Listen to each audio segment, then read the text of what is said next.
All right, and we continue to show you right now. We have some video into our newsroom of that looting at that downtown Austin liquor store. My goodness, you can see I counted at least 8 to 10 people in there in that liquor store. Kayla Norwood is alive there, and she was saying again, this is downtown Austin, looting at a liquor store, 6 and I-35. But you can see several individuals coming in, men and women coming in, grabbing stuff, breaking bottles.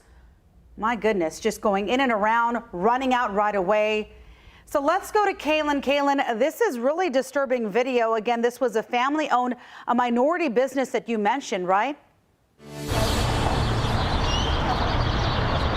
Yvonne, that's right. It's a Pakistani family, and they tell me they are just so shocked and distraught that this has happened to their business. They didn't think this was going to take place because of the protests that were happening downtown through the evening hours. Now, I just want to let you guys know, in relation to where we are, the protest, well, that was just a couple blocks away at APD headquarters. Again, we're just at 6 and I-35, so not far away at all. So you can suspect that the people that looted this business were protesters that were involved in the incidents overnight. And I want to give you guys a look here at what we're seeing.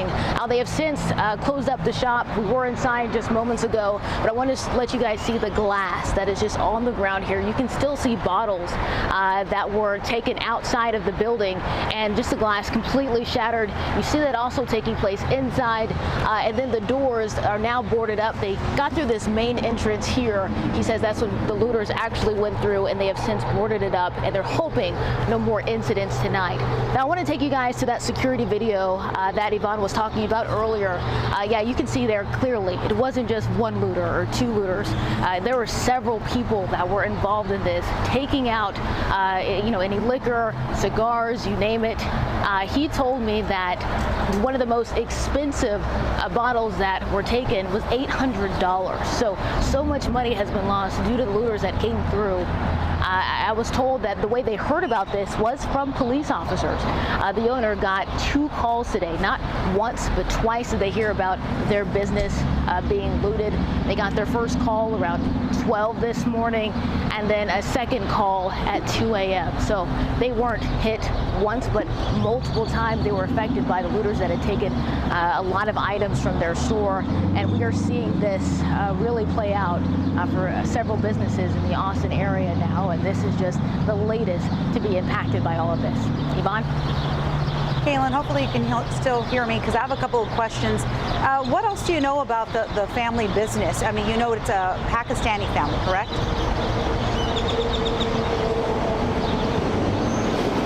Yeah, Yvonne, like I mentioned, I mean, they're a minority-owned business, Pakistani, and so they were telling me that they've been here for the past 10 years. And this is a family-owned business. I spoke to one of the owners and then the son, who's a manager here, and they are just shocked, disappointed by what they're seeing here play out in these early morning hours from their business and from looters.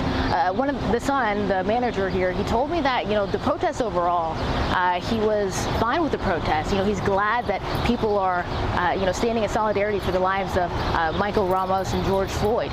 What he is having an issue with are these looters destroying local businesses in our very own backyard. And he's telling me it is going to take them a long while to recover from what you're seeing in there.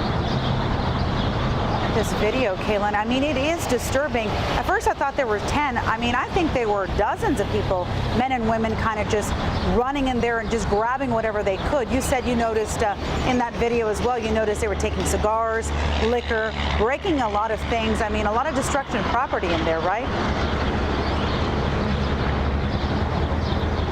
I mean, yeah, if you just walk in there, you can see glass all over the floor. Shelves are empty. I mean, you see a few bottles remaining, but not many. The shelves have been knocked over.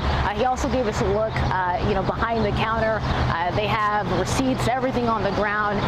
That's where they told me they keep their most expensive bottles, just around, behind the counter there, and then on other areas. Again, that most expensive was $800. So you multiply that, we are talking about some serious damage done to this locally owned minority owned business. Caitlin, thank you so much. We'll check back with you in just a minute.